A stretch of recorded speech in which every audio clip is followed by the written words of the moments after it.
Hello, everyone, and welcome back to Let's Talk D&D. You guys probably been waiting for this for a while, because last week I got the new 2025 Monster Manual. I've been spending on and off the last week, kind of reading it, going through it, and seeing what I thought of it. So let's kind of get down to it. Uh, let's start with the mechanical stuff. Mechanical stuff, overall, monsters do get that power boost. They do get that same power boost that players get. So what you're going to kind of find is that, and the monsters also get initiative bonuses now. So the monsters in general are going to be more dangerous. At the same time, though, it looks like combat is also going to be going much faster. I think they've taken a lot of these, let's call them the updated stat blocks, because there are some new monsters in there, but there are also a lot of old monsters that just have new stat blocks. So I think one of the big things that you're going to see is there's no more lair actions. And so that I think that's going to kind of clean up combat a bit, because I think one of the big things when you're trying to run a monster, or even like a series of monsters, is that, you as the DM, you have to remember what your monster can do, when it can do it, where it is on the initiative order. And what you'll see for a lot of these stat blocks is, like the old ones that used to be,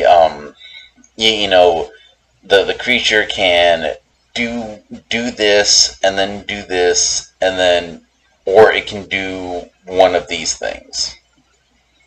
And again, I'd say like back in 2014, this probably made a little bit of sense, because you want you don't want the monsters to be able to do everything on a single turn, because then your players will get steamrolled. So it looks like now what they did for a lot of stat blocks is they got rid of the lair actions. There are still legendary actions, and they work pretty much the same way. It's basically after a player's turn, you can take one of those legendary actions, and then a lot of those legendary actions are you can only do it so many times per combat or so many times per day, depending on what it is. But for a lot of the actions, bonus actions type scenario thing, is it'll say like it'll have some like multi-attack, and essentially what it'll do is it'll say the creature can make 3 tentacle attacks or whatever, or it can substitute one of these for this action. And so it's really cleaned up. So basically, it's kind of it's less like it's less that you have that kind of very mixed up wording on what to do, and it's more you get 3 actions that you can do, but only one of them can be this. It's kind of like what they did with the actions for the players, where now there's like a magic action, and they're all still actions, but now it's like, okay, the magic action is very specific. You can only do that, once per turn, and then you have like bonus actions. So it's definitely cleaned up, and the way they're presented is really streamlined. I do like that the saves for the creatures are right next to their appropriate stats. I think one of the big things I found really weird in the old Monster Manual is they would have the saves listed separately, like right by like speed and perception or senses, and all that. But I think it's much easier to go, okay, this creature needs to make a con save. Constitution. There we go. That's the con save. That's the con save bonus. And it's really just nice and simple that way. But generally, creatures are going to have a lot more hit points. They're going to have that initiative bonus. So a lot of times these creatures are going to be moving before most or all of the players, kind of depending on how dangerous it is. I think like another cool thing they did is if you look at the Tarrasque stat block, they basically gave it a ranged attack, which I think is great. But they also got rid of the they also got rid of the weapon immunities and substituted it with weapon resistance. So now this creature can be damaged by conventional weapons, which I think is good. It was weird. Like you look at the old Tarrasque stat block, and it's like basically nothing you can throw at it will actually stick. So like you need to have a magic weapon in order to bypass the traditional damage for if you're using a weapon. like pretty much any spell you have against it, it has some sort of defense or advantage. And in fairness, like the Tarrasque is supposed to be like the strongest creature in the monster manual. But at the same time, it also feels kind of ridiculous because then what you could do is, and again, especially if this is endgame party, your wizard is basically like destroying the fabric of the universe.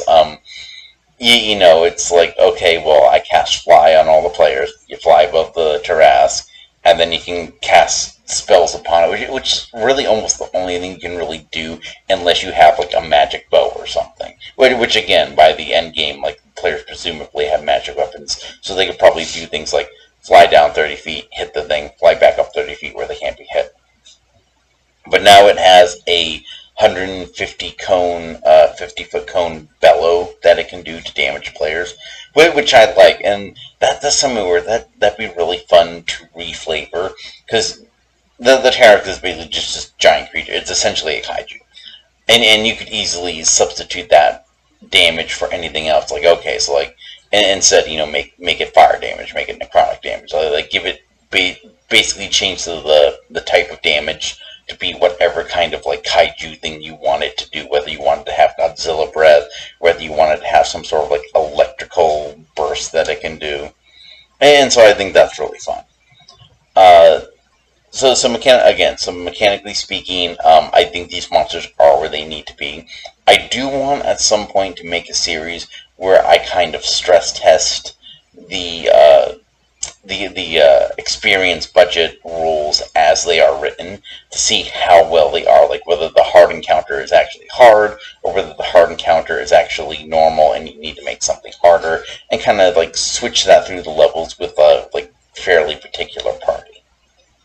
Um, but like going back to my wish list, this is where I kind of have some criticism about this book.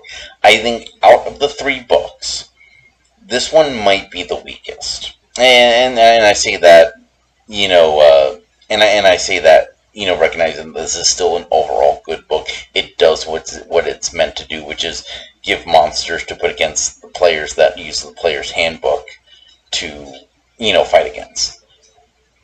But I think there's still a lot lacking. One thing you'll notice is, like, again, old player's handbook, you had like orc stat blocks or drow stat blocks. Like for those specific races. Those aren't in there anymore. Pretty much, from what I can tell, is if it is one of those core 10 races from the new player's handbook, those do not get their own stat blocks. So you'll have things like Aarakocra in there, and even though Aarakocra are playable, especially when you consider the backwards compatibility rules, the big thing about that is that they are not considered part of that rule. So the Aarakocra have their own stat blocks. But if you want to do any sort of the player races, as a thing, you're pretty much going to take those NPC stat blocks and say, okay, the NPC is going to be this stat block, but he's just going to canonically be an orc.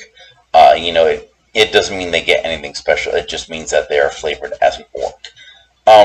Which to me is a little bit weird because I feel like, some of the abilities that creatures get are kind of relevant to them. So it's like, it seems to me it's weird that you could have like an orc barbarian, like they actually have barbarian stat blocks in there. So it's like if you wanted to make an orc version of those, it really seems weird to me that they don't have any of those bonuses that, at least like kind of canonically, that players get. But then it's also weird because one of the things to consider when you're making a player character is that if you look at the stats, your stats are already leagues above the commoner. Like, the commoner is a flat 10 across all stats.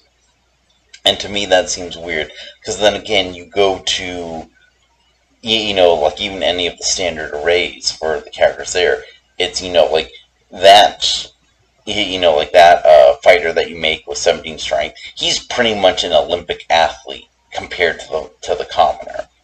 And so I think it really stretches home that, it really stresses that player characters are basically like Olympic athletes. They're geniuses. They're pretty much the most skilled human beings on the planet in their respective stats. So like honestly, like it seems like even at that level one, you are almost approaching demigod status. Like you are still like one of the strongest people in the world, and there are going to be a select few stronger than you. But at the same time, it's like once you start leveling, like once you hit level 5, most of the common NPCs that you're going to come across aren't really going to be able to match you, at least not like one on one.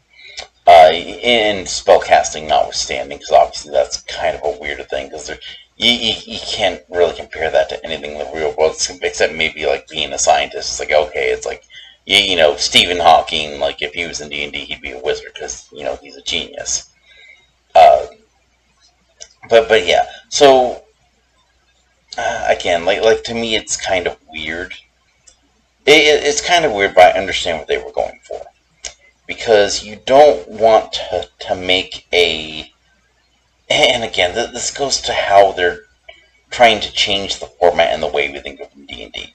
Because I think it's one of the weirdest things where you, like in the old D&D, and in 2014, D&D, you make a half-orc. Like if you go by just the player's handbook, you can't make an orc, you have to make a half-orc. And then you can spend the better part of the campaign fighting against orcs. And it's like... That is just like a vaguely racist thing to do. It's like, because if you're the half-orc player there, you're like, is my character just like canonically half evil? And that's not what you want. Like, especially, like, D&D is fun when there's nuance to it. Like, don't get me wrong, like, there's always going to be room for, like, those fodder, creatures. But they shouldn't be fodder because they're orcs. They should be fodder because they're bandits or they're soldiers, serving like a rival kingdom, or they're cultists to some sort of evil deity, not because orcs are evil. And that's just my perspective, because like I love my orcs. I've never liked this idea that D&D used to put forth a lot, that any given race was like canonically evil or canonically good because their progenitor deities were evil or were good. It's like if you want to put forth the premise that good and evil exist, and that players as those races have the choice to be good or evil or orderly or chaotic, then you have to accept the fact that these things have free will and that they don't have to do what their gods tell them to. And I think that shows even with humans. Like, it's not like humans are just universally good. In fact, probably more than any other race, they will deviate and they will worship other gods. They will find other things they want to do and they will go and do them. So they've done away with that, and I kind of like that. I think the other weakness, though, is that once again, these NPC stat blocks are they're a little more stratified. Like things like the bandit, because now you have the bandit captain, and you have the bandit warlord. So I like that they're kind of expanding them to where it's like you're not just always going to be fighting like this one cell of bandits. And in fact, that could be a plot hook, is that you start by fighting out one little like cell of bandits, and then maybe like over the course of a few quests you off their captain. But then there's other cells of bandits with other captains, and then eventually you're going to find out that they're all being orchestrated by this bandit warlord, and he's going to be a little tougher. So I do like that they stratify them a little more. I think what I don't like is again, like, it's really hard to, it's like if you want a character to stay relevant and, like, be the BBEG from level 1 to level 20, and, like, have the players maybe periodically fight him only for him to escape, or, for him to, like, be growing in ability, like, alongside the players. It's kind of like a dark reflection of them. You can't really do that, because once you hit the end of those NPC stat blocks, you have to do something else. And it seems really weird, because it's like, okay, like, let's take something like the Barbarian. Okay, so let's say you want your BBEG to be just like this violent warlord. And so you can even start at like that, I think it's a Barbarian commander. but then like once the players exceed that CR, he's going to be defeated unless you boost him up. So now you got to go, okay, how do I boost this character up? And I think the only real option we have, rules as written, short of so ignoring any homebrew solutions, is that you have to find something stronger for that barbarian to beat. So you would have to do something like, okay, maybe this barbarian becomes a vampire. Maybe this barbarian, makes a deal with a wizard to turn into a lich. Things like that. But at that point, it doesn't feel like you're fighting the barbarian anymore. It feels like you're fighting the lich or the vampire. And then again, I guess you could also just briefly, like, they're not necessarily a vampire, but they just have the powers of one, like they've unlocked some sort of secret power, and now, even though they're not a vampire, they still have vampire-like powers so that you can use the vampire stat block. I find that a little bit unsatisfying. And I also find it unsatisfying when, like, if you want an NPC to be on par with your players, again, like, once you hit that high level, if they have that NPC that's always been their friend and, like, they've known him since he was a guard, well, once he becomes, like, the commander of the guard or the captain of the guard or whatever, it's like he can't grow beyond that. And there's no rules in there for if you want to give a monster a class. Because I think that would be the good solution, is if they can make rules for, taking an NPC stat block and saying, okay, I don't just want this to be a generic druid. I want this to be a powerful, player-like arch-druid. Then I think there need to be rules for that. And then this book just doesn't do that. And I understand why, because again, that's a can of worms that, that like, takes time and money to finesse, and not everyone is going to use that. Okay, because I think a lot of people are just going to be like, okay, this is going to be a druid character, and unless you're one of the super special, 1% of people who's an Olympic athlete or a genius, this is going to be the most powerful druid you can be. And I think unless you go homebrew, you just kind of have to deal with that. But I will say, I think there is a lot more stratification, so I'm a little less upset about that, because, again, like the bandit as an example, it does, the bandit stat blocks as a whole stay relevant longer. You just have to update them. And you could even, like, especially as the players, get stronger, you could have them go up against multiple bandit warlords in order to kind of, like, up that, thing. And it's like, well, then who are the bandit warlords working for? Well, it's the next BBG. It turns out, like, a vampire hired them, or they were working for a lich or something, or they were hired by cultists. There you go, problem solved. So yeah, the other thing I'm disappointed about is that they don't have backwards compatibility rules. I think that should have been a given, especially given the nature of the new series of books, because the Player's Handbook handles backwards compatibility as it relates to players. The DMG handles backwards compatibility a little less so, but specifically, like I think it's mentioned in magic items. And again, the rules are basically the same of if it's here in the new book, use the new version. If it's not here in the new book, you can use the old version, and it won't matter too much. I think that's a little harder with monsters, and I think there should have been rules to do that with these monsters. Because if I want, again, let's take the Space Clowns from Spelljammer. If I want to run the Space Clowns, we now run into the problem that those Space Clowns are going to be weaker than they should be for these new souped up players. So it's like, okay, so how do I do that?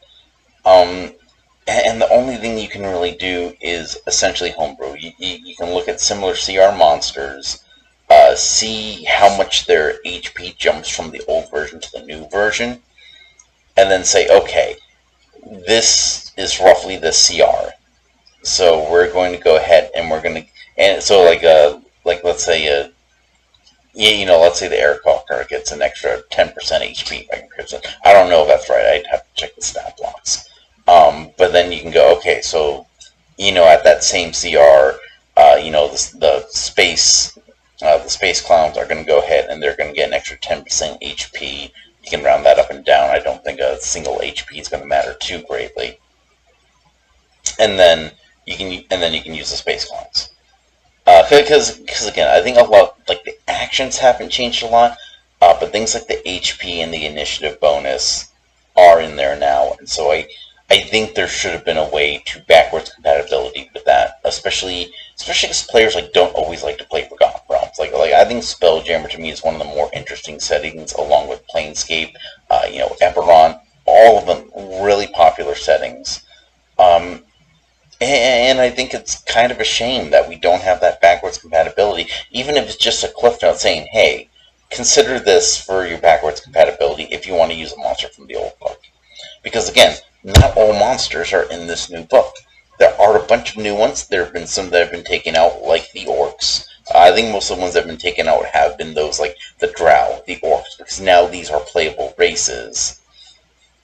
But just as an example, here we go. So the very first page of the monsters list, Appendix B, it has stat block conversion. So if you want to use an Aarakocra from the old version, you're going to use the Aarakocra Skirmisher, because there's actually two Aarakocra stat blocks now.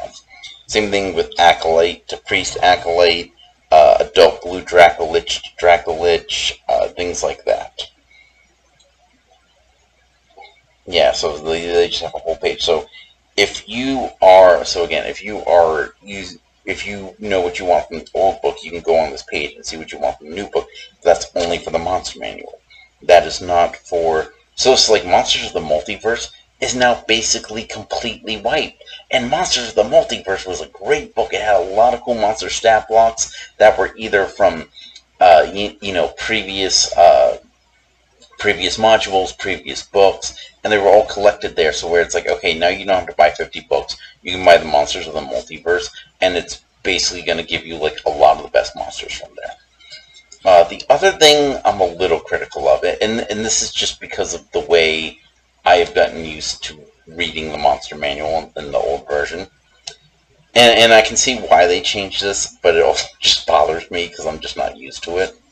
Is so let's say you wanted a dragon, and you wanted to look at the green dragon stat block.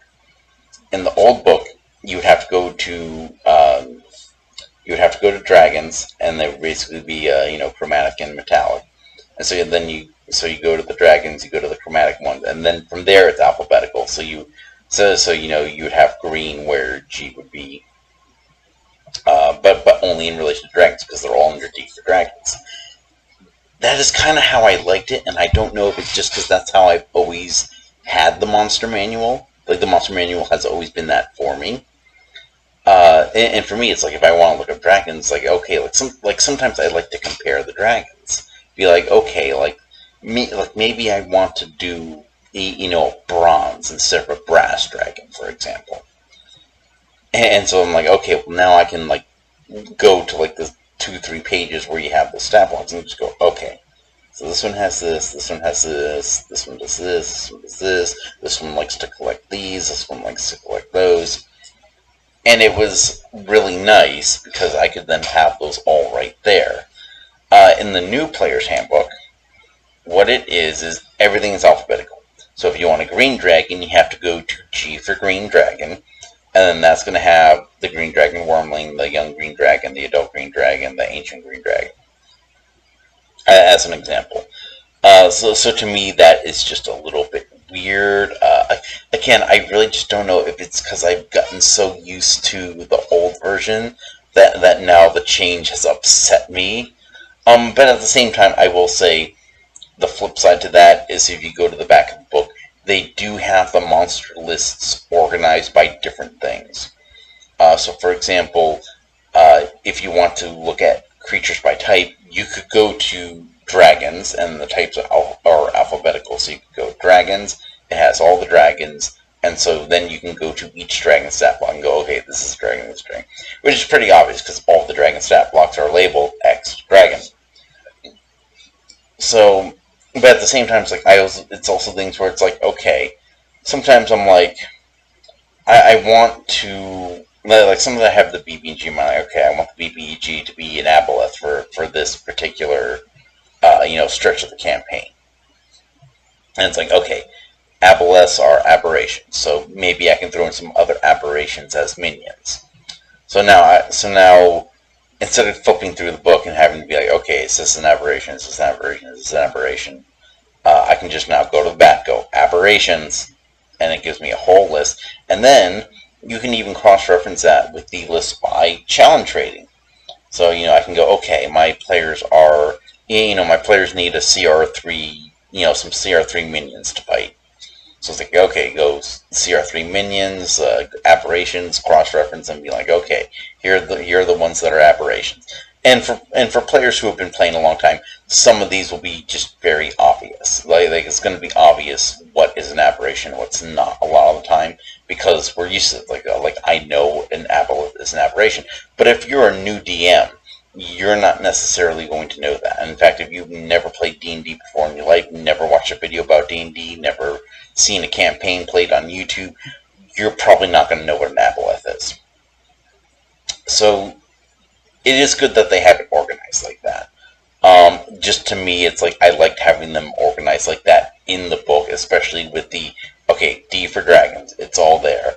Because there are times where it's like, I don't always remember the name of the creature, and like sometimes it'll be on like the tip of my tongue.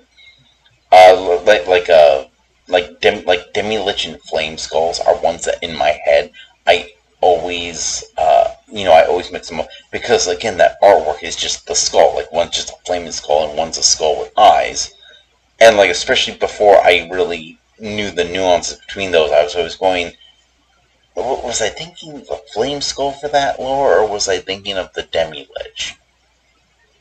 But again, like as I learned the creatures, I got used to it. But it's at least good that they have that organization in there for new players. But that said, the next weak point about this book is the lore, and I kind of understand what they were going for, because with D&D, let's face it, a lot of people homebrew their campaigns. Not everyone is going to be running modules. Not everyone is even going to be doing like the Forgotten Realms setting. Not everyone is going to be doing even like any of the D&D settings. Like not everyone's going to be doing Ephron, but there are going to be people who are like, okay, I want to make my own setting, and my setting is going to have its own lore. And a good example in this, for D&D, are the Orcs in the Forgotten Realms and the Orcs in Eberron. Because the Orcs in Eberron are pretty much heroic. Like they've actually like saved the world, and that's why there's a whole half-orc house that has the Mark of Finding. Whereas you go to the Forgotten Realms lore, and orcs are pretty much, again, like especially in the older versions, it's like orcs were basically canonically evil. They were all evil. Maybe if you were a half-orc, you didn't have to be evil. And, their thing was that they were going to take over the world. Pretty simple and straightforward. But not everyone's going to want to do that. Like honestly, if I ever homebrew a whole setting, then I am definitely going to make it to where orcs are a little more nuanced, and maybe they're not all going to be universally good, but it's going to be one of those things where they're going to be treated as another separate race, and not just as the evil race. Which again, which is why it's also weird, like to me, like Aarakocra are still in there. Like I feel a lot of humanoid races instead should be switched to NPC stat blocks. And then have rules for, it's like, okay, like if you want to have an Aarakocra barbarian, you make them, you give it flying because it's an Aarakocra. Like what kind of barbarian is, barbarian Aarakocra is not going to fly. In fact, that's going to be perfect, because barbarian Aarakocra, it's like, okay, unarmored defense. I don't need armor so I can fly. I don't have to worry about medium or heavy armor weighing me down. Yeah, so again, like, but if you look at the lore there, the lore is very sparse for a lot of these entries, because I'm trying to think of the right way. So it's like you have like take the Beholder. You have the Beholder as it is in D&D. It has a series of attitudes. It has a series of behaviors and natures. Like the big thing about beholders is each beholder thinks they are the perfect beholder, and all other beholders are just these aberrations, and they need to be destroyed because they are not perfect beholders. And even when a beholder has children, which is the way beholders reproduce is really weird, and even when a beholder has children, it thinks those children are not perfect beholders because they are not their parent and doesn't like them. And so that's what beholders are in D&D. Now, you homebrew a setting, you don't necessarily have to adhere to that, and maybe you keep that. Maybe you pick bits and pieces off.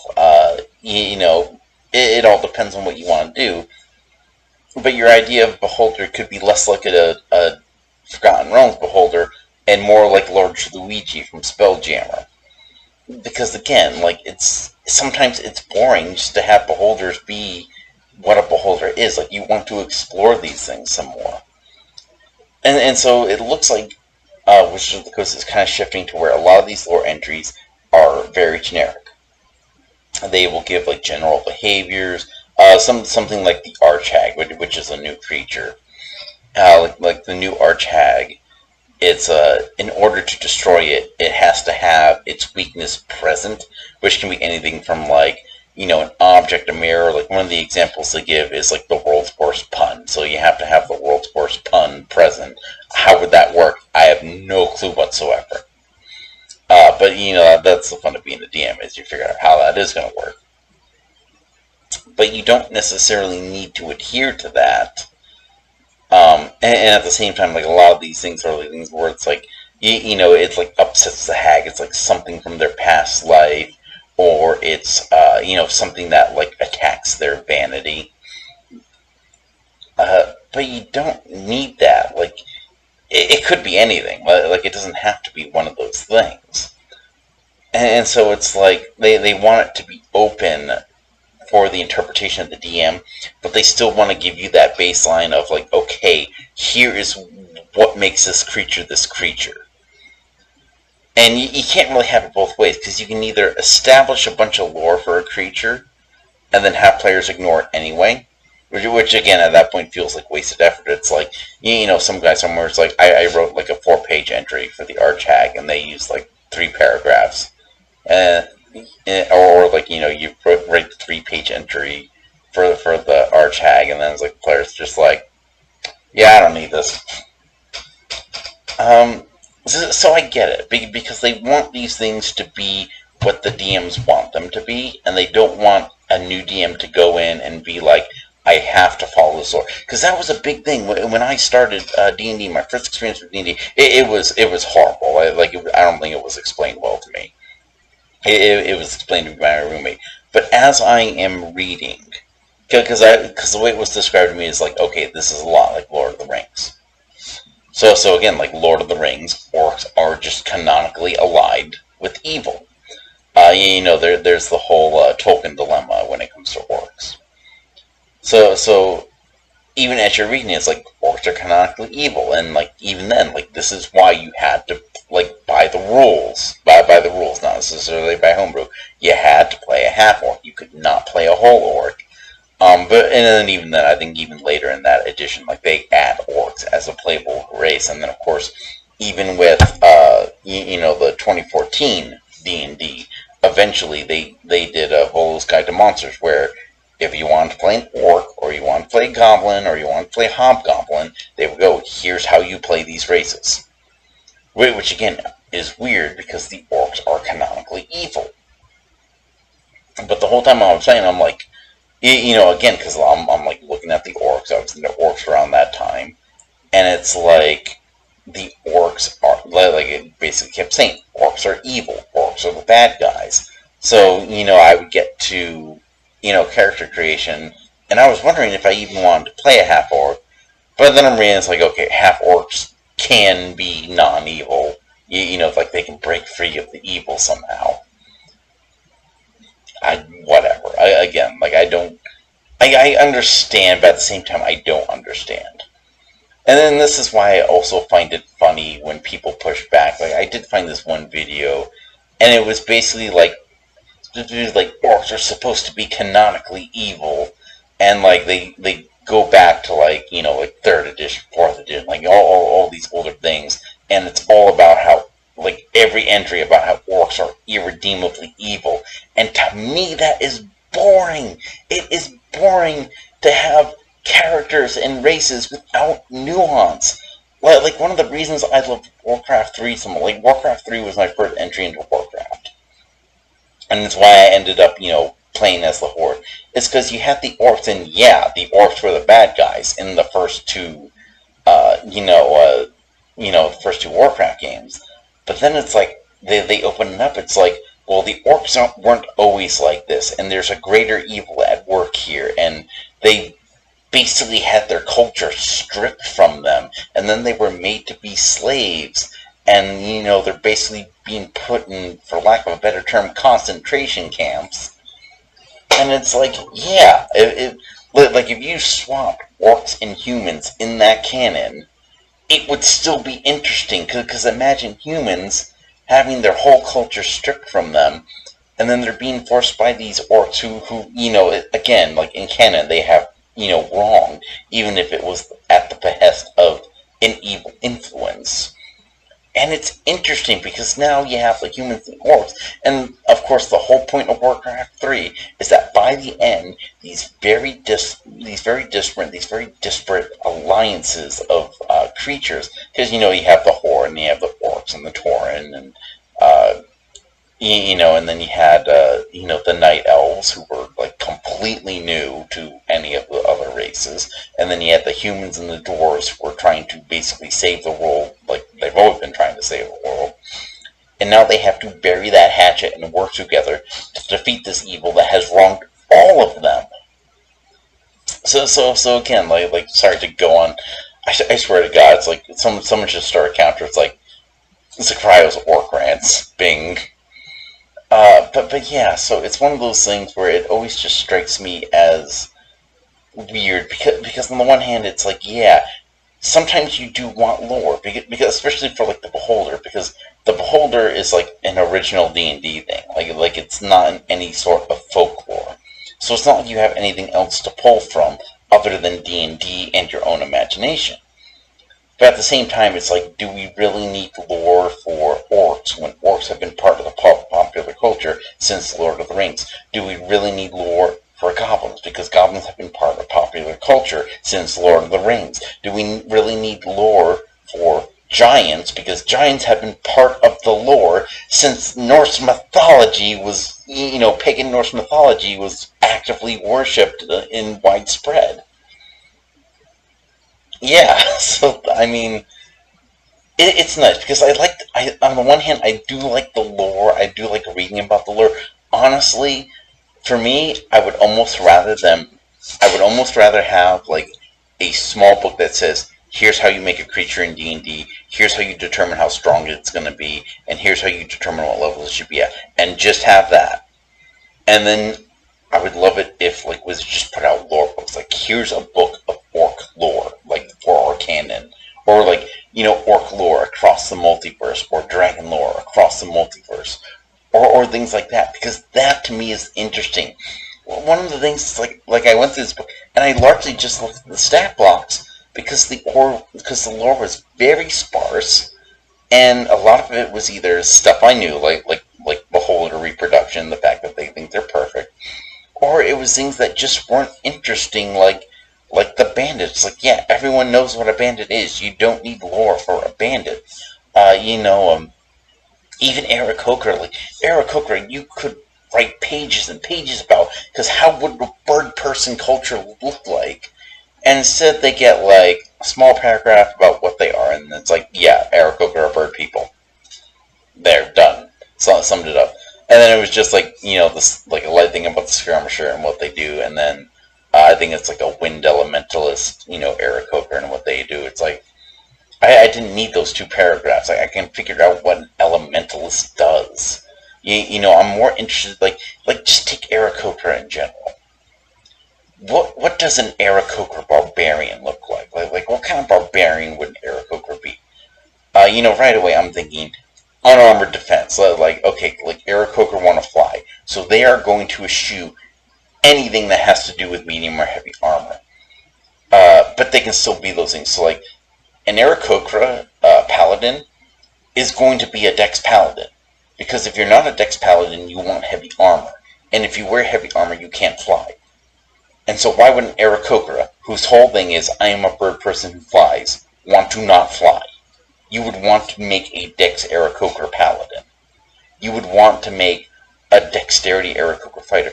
Or you would want something to where if the Aarakocra is a strength fighter, then they're going to need something to up their AC. So like maybe a lot of Aarakocra who are strength fighters also dip into Barbarian for unarmored defense.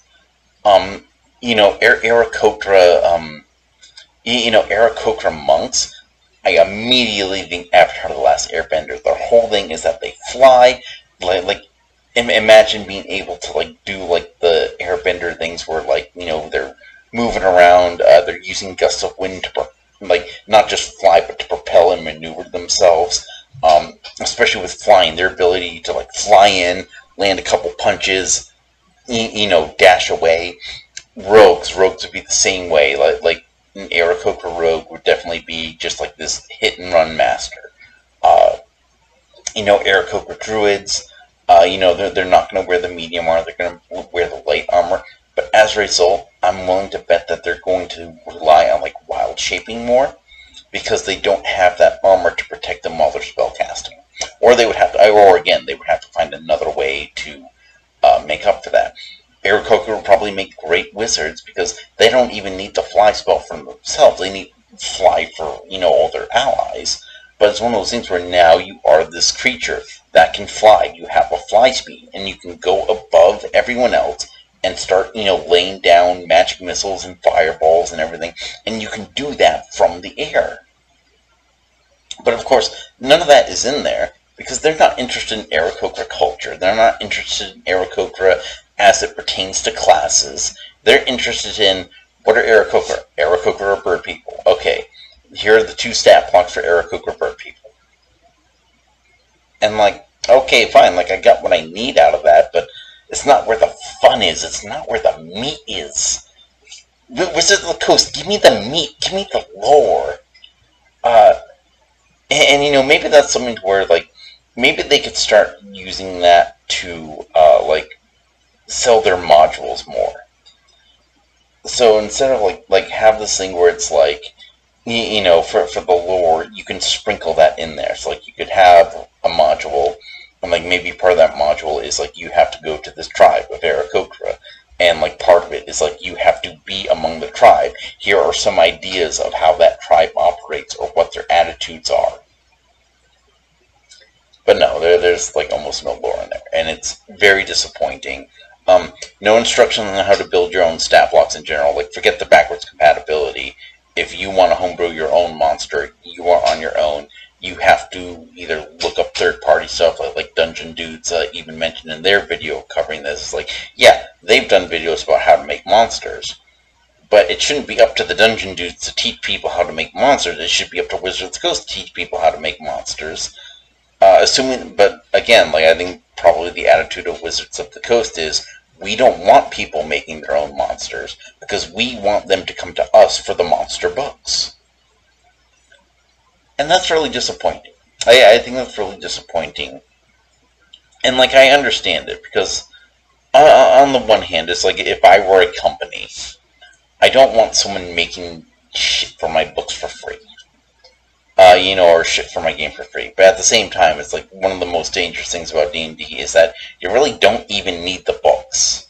I mean, the books are helpful. Like if you have these, the main 3 books, you're going to be fine for the most part. The problem is that most DMs do not have the time, or like me, I do not have the patience largely, to deal with homebrewing a new subclass, or homebrewing a new class in general, or homebrewing a monster. Especially because I can't predict how my players are going to be. Even if I know my players, they could pull something out that just completely shuts down the encounter, and I'm like, wow, that really shut down the encounter, this really should have been like a 2 to 3 turn encounter, and you guys solved it in one. And like, it's disappointing, props to the players for doing that. But now it means that if I ever want to use that monster again, I have to go back to the drawing board. I have to figure out what happened. I got to figure out how to avoid it, but still not make it overly powerful. And that's where Wizards of the Coast, like, that's where their job comes in, because they should have, they at least should, I don't know if they do, but they really should have people taking these things, play testing them, stress testing them. It's one of those things where it's like, when Wizards of the Coast make this stuff, they should get people together and be like, okay, hey, we want you to, like, metagame and, like, do your worst, like, do your absolute worst to try and, defeat this thing. And then they should have another group of people where they're like, okay, you've never played this before in your life. We're going to give you some pre-made characters. Go right to it, see if you can defeat this creature, and then tell us how hard or difficult you think it was. And that's the balancing act. And they should be doing that. But at the same time, it's like, if you want to make a monster, you don't want to wait for Wizards of the Coast to, one, have the same idea for that monster, and then two, take the time to make a book of it, because they're not going to make a book for just one monster. They're going to make, a book, and there's going to be, like, a theme to it, like Spanish Treasure of Dragons, or there's going to be a setting to it, like Spelljammer. So, years and years ago, before Spelljammer ever came out, if I said, hey, what would be cool is if I took my players to space and I made them fight the killer clowns from outer space. That would be cool, but how do I do that? There's no thing for killer clowns. I gotta adapt one of the other stat blocks, or I have to spend the time to do this. And if that happened years and years ago, and then, Spelljammer finally comes out, and it's like, okay, how many years would have I had to wait for that? So I think Wizards of the Coast really needs rules for how to make monsters in their monster manual, and it does not. And I think that's the biggest failing of this book. That and the backwards compatibility rules. So, like, the backwards compatibility, like, I can work with it. Again, like, I can compare stat blocks and be like, okay, this is a tough monster for this CR. This is what the CR of the old monster is supposed to be. We'll increase it. We'll give it an initiative bonus, just like the other monsters, and we'll deal with that.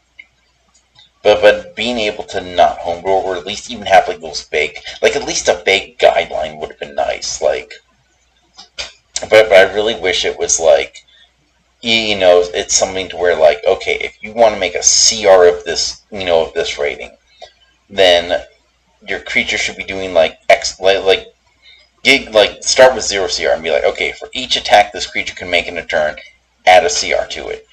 For every XD whatever damage, add another CR to it, and then for every step above that, add another CR to it. And then if it has a big initiative bonus, add another CR to it, until eventually you say, like, okay, I've added these things to it, it adds up to 25 CR. Like, there, done. Like, that's all I need, just a vague guideline like that. But it is what it is. So, overall, I do like this book. I think a lot of the new monsters are really cool. I like the Archhag. I like the Blob of Annihilation. Like, that's one, like, I'm a little disappointed because it's a CR 23, I want to say it was. But to me, like, that's like an endgame type of monster. Like, honestly, I would love to see, like, the Blob of Annihilation be more of a CR 30. And honestly, it probably is a little more dangerous than usual. But it's one of those things where it's like that's a cool end game, creature that you can have. That's not the Tarrasque. And again, like there's lots of cool stuff in here. I will say the other really cool thing about this is I think the artwork is just so great in here. I think one of the weaknesses, and actually here, let's get the old monster manual, because I think one of the weaknesses with the old monster manual is the book feels very clinical about how it draws things. Like, you feel like you're going through a book. So let's just go here. So let's go first page. We got Aarakocra and the Aboleth.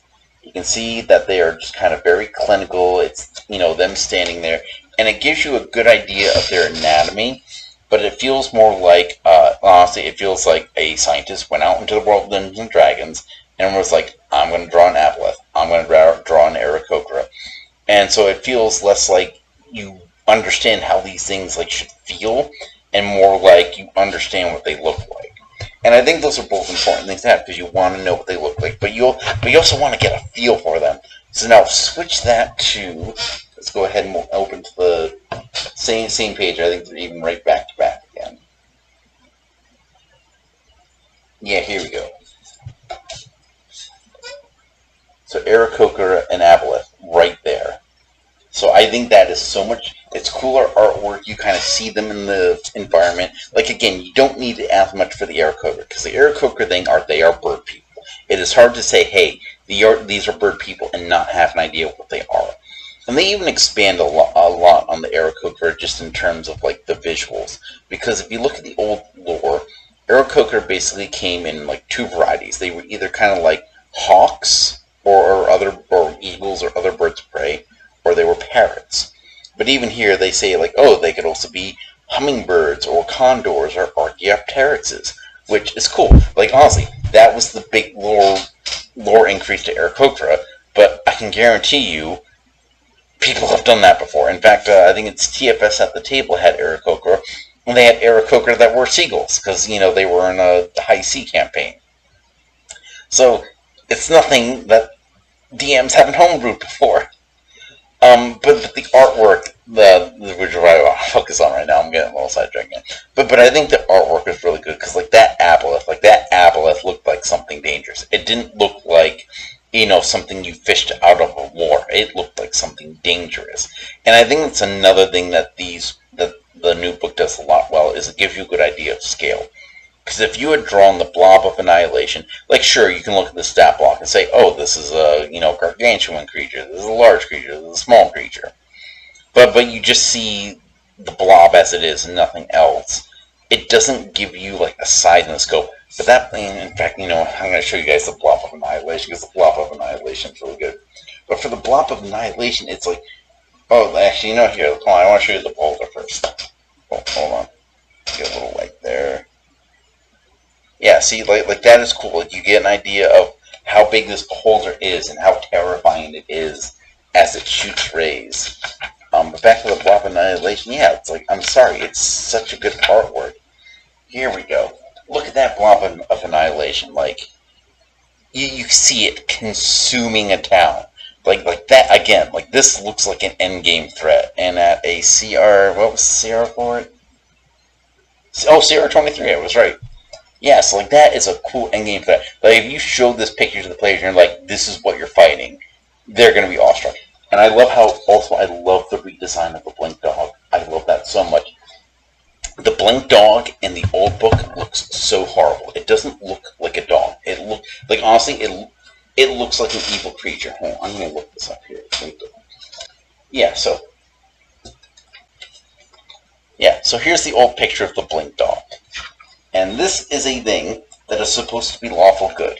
Who looks at that and says, oh yeah, that looks like a good boy? No, that looks like a bad boy. Honestly, that looks like a hellhound. If something like that came up to me looking like that, it looks like it's starting. It's like, no, that is not a good boy. That is a boy who has not been properly trained. He is off his leash. I need to be careful. But I love the Blink Dog in the new artwork. Like honestly, to me, it looks like a cross between like a fox and a golden retriever, kind of.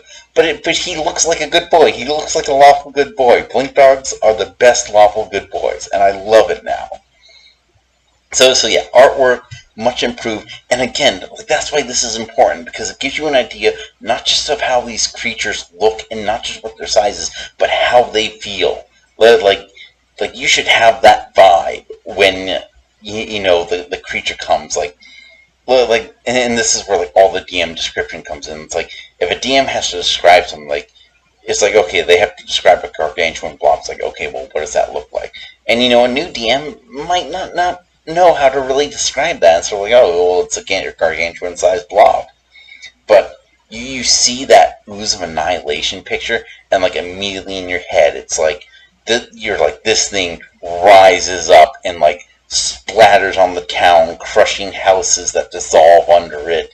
And as like it peaks, you can see the skull of a dead god decaying inside it. And it's like, that is so much cooler. and all you need is that one picture. That one picture does the trick. So yeah. So I think we'll wrap it up here. Overall, it's a good book. I think it's the most disappointing of the three, but it hits the notes that it has to hit, where it gives you the stat blocks. I think, just based on what I've seen, I think the creatures are going to be consummate to what the players are going to be, and that they're going to have that increase. It seems like combat is going to be tougher, but it's going to go faster, which is what you want in D&D. You don't want your combat to really drag on. But yeah, like, again, if you are on board with the 2024 stuff, if you have that player's handbook, if you have that Dungeon Master's Guide, Monster Manual is going to be a must, because you're going to want to match those players. For the lore, I mean, again, it's disappointing, but I think in the end, players can make a lot more unique lore, because we're doing it for fun. We're not doing it to sell a book. But again, it's all going to vary from player to player and DM to DM. But overall, I would say the book is worth it. Again, I would say you really just got to be careful. If you're going to homebrew, definitely. If you're going to homebrew with the new rules, definitely be careful. Definitely look at stat blocks of a similar CR that you want, and then go from there. And then do a play test. Which again, on this channel, I do want to do a thing where, like, I test out the CRs and the experience budget for encounter making. But that's going to be for the future. Until then, do all the YouTube things like subscribe, hit the bell icon, and don't forget to keep doing what makes you awesome. Thank you very much, and goodbye.